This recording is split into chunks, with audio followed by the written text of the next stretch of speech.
This is the last of our hardware overview videos before we start looking at system design and configuration. Thanks for watching this Audioversity series about Yamaha RIVAGE PM systems. Now I'm going to show you the different I/O racks and a variety of the optional interface cards. Let's start with the largest device, the RPIO 622, so called because it has 6 RY card slots, 2 MY card slots, and 2 HY card slots on the rear panel. Looking at the rear panel, we can see the 2 power supplies for redundancy. There's also a fault output to link with building management system, word clock connections in case external devices need synchronizing, and a network connection which can be used for firmware updates. The first HY slot must be used for twin lane to connect the RPIO unit to the DSP engine. If there are multiple RPIO units, you can make a ring connection. I'll tell you more about twin lane in a later video. You could put a 144 channel Dante card in the second slot, or a 128 channel MADI card. It can be used for extra inputs and for outputs. For example, create a digital split of all the inputs from the front of the RPIO, or send some outputs from the DSP engine to reach other devices, such as networked amplifiers or speaker system controllers, or multi-track recorders. Though, if you want to manage multi-track recording at the console, there is a better way. But we'll get to that later in the video series. Now, let's focus on the RPIO 622 front panel. First, the little display, where we can set the unit's ID number from 1 to 8. You may notice that you can choose M1 to M8 and also S1 to S8. Well, the M numbers are for the main twin lane ring. Only use the S numbers when you have a second twin lane ring connected to DSP engine HY slot 2.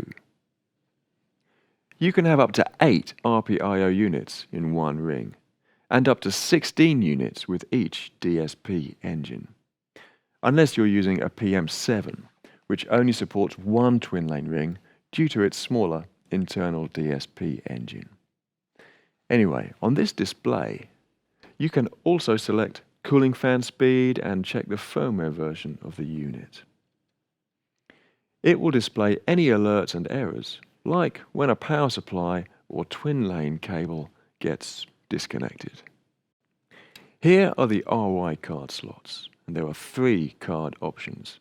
Any card can go in any slot. First, we have the RY16ML Silk, which has 16 gorgeous hybrid mic preamps, including transformer emulation and Rupert Neve Designs Silk. Then we have the RY16DA with 16 analog outputs. And did you know, each individual output actually uses a stereo DA converter and sums the outputs to reduce the noise floor. The third option is the RY16AE, which has 16 channels in and out of AES EBU, where each pair has a sample rate converter. So when the system is running at 96 kHz, you can still interface with other equipment at 48 kHz, for example. The RPIO 622 can handle 96 inputs and outputs at the same time if all the slots are filled with the RY16AE cards. Alternatively, you could have 96 mic preamps here. But don't forget the 2 MY slots. They could provide additional inputs and outputs. A variety of cards are available with 4, 8 or 16 inputs and outputs. In fact, there are over 30 cards to choose from. Popular ones include AES EBU on a D-sub connectors, 16-channel Dante cards, Aviom interface cards for personal monitoring systems, and SDI cards to link with broadcasting equipment. Next, the RPIO 222. Yes, you can guess it has 2 RY slots, 2 MY slots, and 2 HY slots. So, it can handle 32 inputs and outputs from its RY card slots. Again, any card in any slot. And it has the same capacity for MY and HY cards as the RPIO 622. It also requires a twin-lane connection and uses the same ID numbering system as the RPIO 622. But the key point is its size, just 5U. So it can be ideal on a small stage, in a wireless mic rack, or as local connections close to the mixing console.